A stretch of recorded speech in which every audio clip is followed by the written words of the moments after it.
Lors du précédent épisode, nous avons vu les 4 erreurs fatales à ne pas commettre afin d'entretenir de bons rapports avec son supérieur hiérarchique. Dans cette vidéo, nous allons voir quelles sont les 4 attitudes gagnantes qui permettent d'entretenir sur la durée de bons rapports avec une personne qui est importante pour l'évolution de notre carrière, qui est notre supérieur hiérarchique.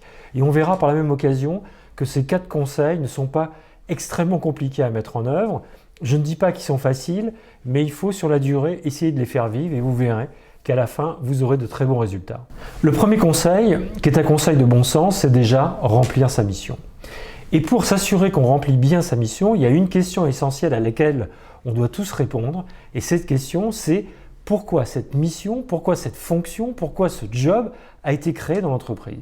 Et en vous posant cette question, vous allez vous rendre compte que dans toute organisation, quelle que soit sa taille, à partir du moment où il y a un emploi qui a été créé, où il y a un poste qui a été créé, c'est qu'il correspond à un besoin de l'entreprise.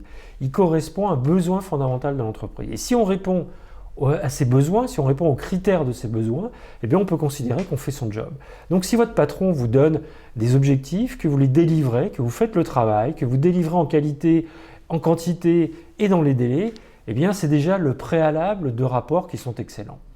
Assez souvent, en matière de coaching, je rencontre des situations de tension entre des managers, quand on essaye d'arranger les choses au niveau des équipes, de tension entre les managers et certains collaborateurs. Mais le fond du problème, très vite devient personnel.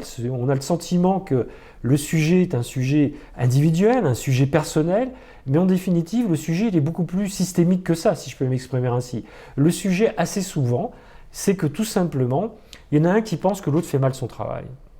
Alors soit c'est une réalité objective, et donc il faut l'admettre et il faut évoluer, ou soit parfois, eh bien, il faut s'améliorer en communication, dans la façon de communiquer avec son patron sur ses réalisations. Et donc ça, c'est vraiment une source inépuisable de malentendus entre les patrons et leurs collaborateurs, les collaborateurs et leurs patrons, et qui finissent parfois par terminer, on va dire, en conflit interpersonnel, alors qu'à l'origine, le sujet est un sujet qui est beaucoup plus factuel. Et donc ça va me servir de transition pour le deuxième point, qui est celui de la communication régulière avec son patron. Il y a une chose qui est extrêmement importante, c'est n'attendez pas, nous sommes aujourd'hui à la fin du mois de novembre, et donc on arrive dans ce qu'on appelle la période des évaluations, c'est-à-dire entre novembre, décembre et janvier, ça va être la période où les collaborateurs vont avoir leurs évaluations, les managers vont devoir donner une appréciation sur le travail qui a été fait, peut-être même prévoir une évolution de carrière, un bonus, une augmentation de salaire, ou au contraire, pas du tout, en fonction de l'appréciation qui aura des résultats.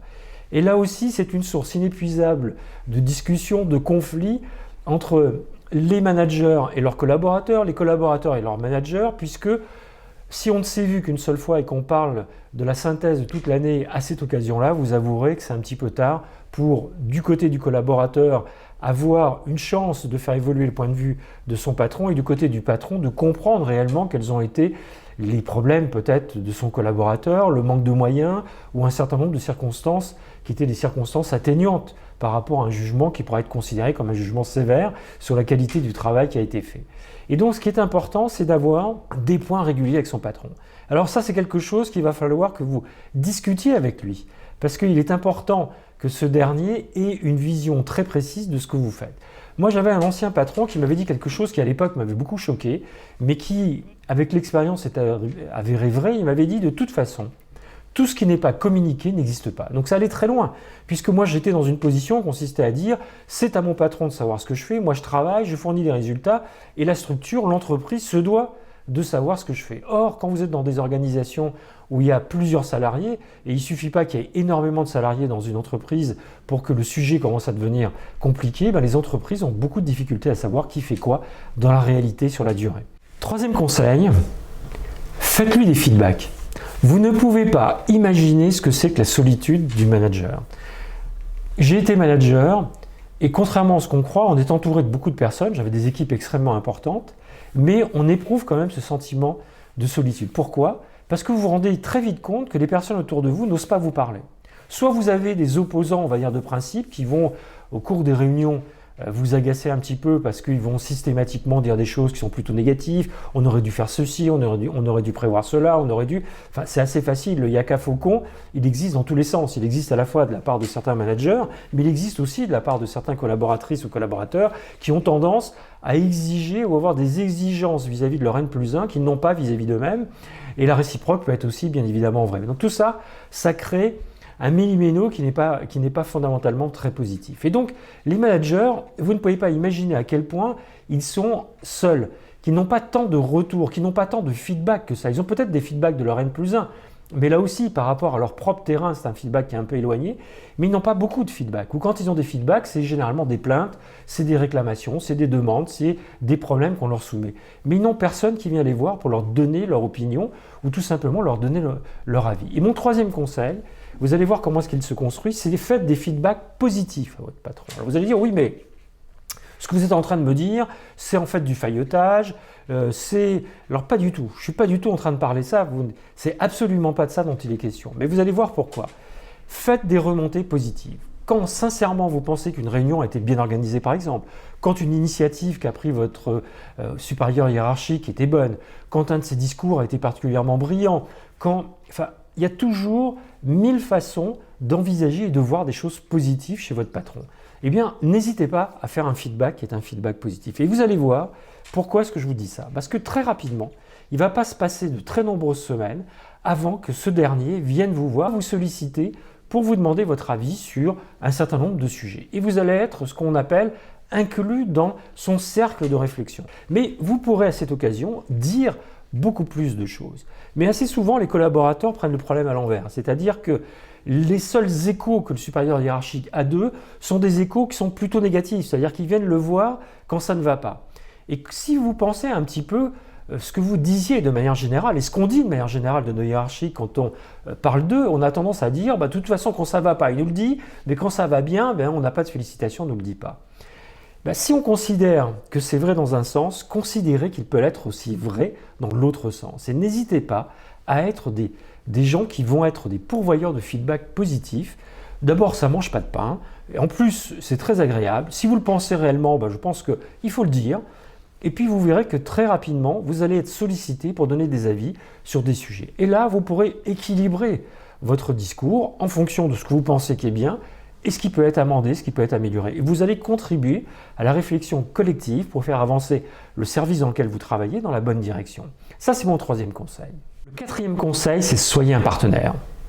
Il y a une question que j'aimais bien poser quand j'étais manager, quand il fallait faire évoluer à un poste de responsabilité un collaborateur, que sont devenus ses précédents patrons?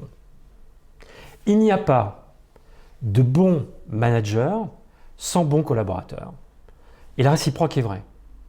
Ce qui veut dire en définitive que si un collaborateur a permis à son patron d'évoluer et d'avoir une évolution, on va dire, de sa carrière qui est une évolution positive et favorable, ça veut dire qu'il était entouré de bons collaborateurs. Parce qu'on ne peut pas évoluer. On ne peut pas évoluer tout seul uniquement par son talent.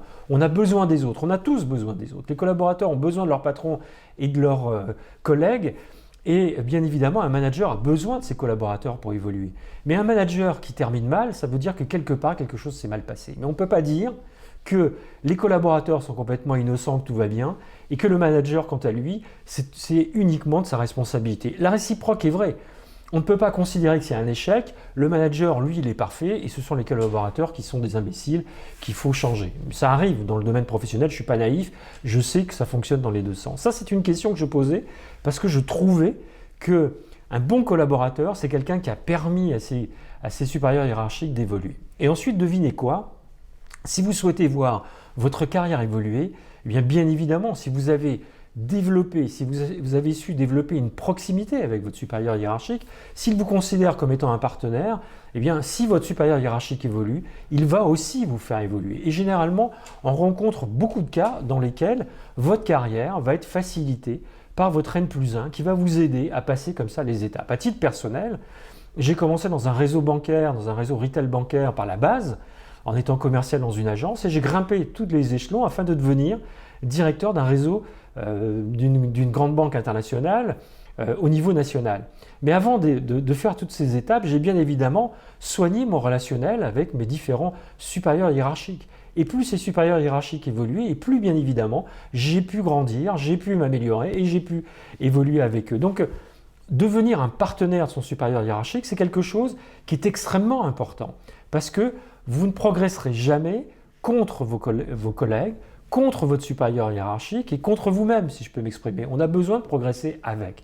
Et cette notion de partenariat est une notion qui est extrêmement importante.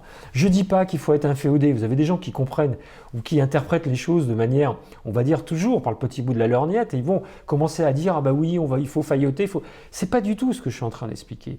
Le partenariat, ça veut dire que je vais donner le meilleur de moi-même à un N+1 ou à une N+1 qui, en contrepartie, va me permettre moi-même de grandir, d'évoluer et d'avoir des postes à responsabilité et bien évidemment des évolutions salariales complémentaires. Voilà les 4 conseils que je souhaitais vous transmettre et échanger avec vous à l'occasion de cette vidéo. La semaine prochaine, nous aurons une 3e vidéo sur le management et on essaiera de définir qu'est-ce que c'est qu'un bon manager, qu'est-ce qui fait un bon manager. Là, on a parlé de gérer son boss dans l'épisode numéro 1 et 2. Et bien dans l'épisode numéro 3, nous allons essayer de définir quelles sont les caractéristiques d'un bon manager et vous verrez qu'en tant que collaborateur, nous sommes bien évidemment également impliqués dans ce qu'est un bon manager.